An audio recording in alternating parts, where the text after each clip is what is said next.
গোটা রাজ্য জুড়ে উজ্জীবিত সিপিআইএম ঘুরে দাঁড়াচ্ছে।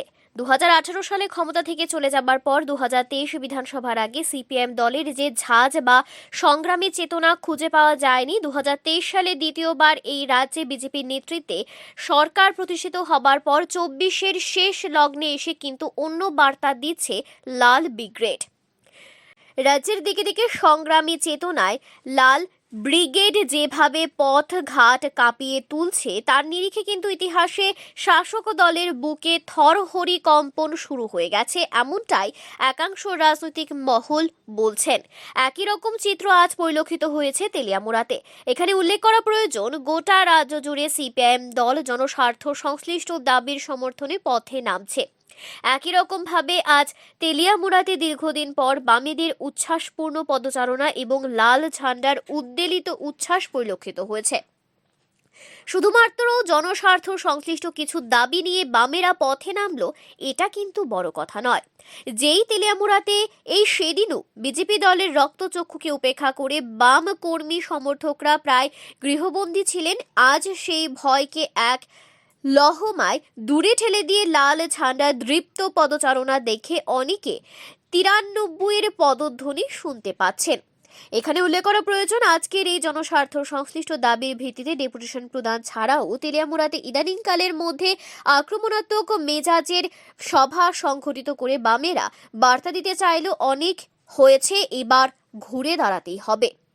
আজকের সংগ্রামী চেতনার এই কর্মসূচিতে বাম নেতৃত্ব হেমন্ত কুমার জমাতিয়া, মনীন্দ্র চন্দ্র দাস, গৌরী দাস, সুভাষ নাথ, অজয় ঘোষ প্রমুখরা উপস্থিত ছিলেন। Bureau report, Tripura news Bangla. এটা হচ্ছে আমাদের দাবি।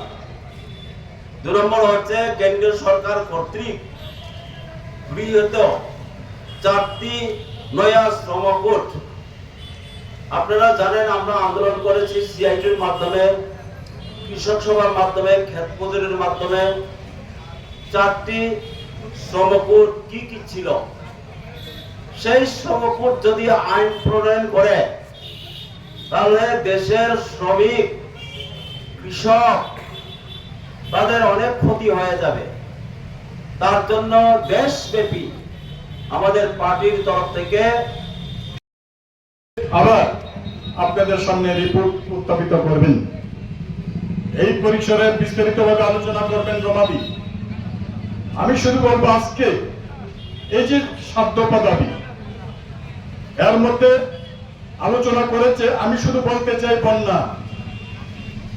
সাম্প্রতিক কালে বন্যা আপনারা দেখেছেন, এটা অনেক দিন পর ত্রিপুরা রাজ্যের মধ্যে এই বন্যা প্রায় 8টা জেলায় সেখানে ক্ষতিগ্রস্ত হয়েছে। প্রায় 17 লক্ষের মতো মানুষ এফেক্ট, ভীষণভাবে কয়েকটা জেলা সেখানে ক্ষতিগ্রস্ত হয়েছে। সেখানে এই বিষয়ে সাহায্য করার কথা।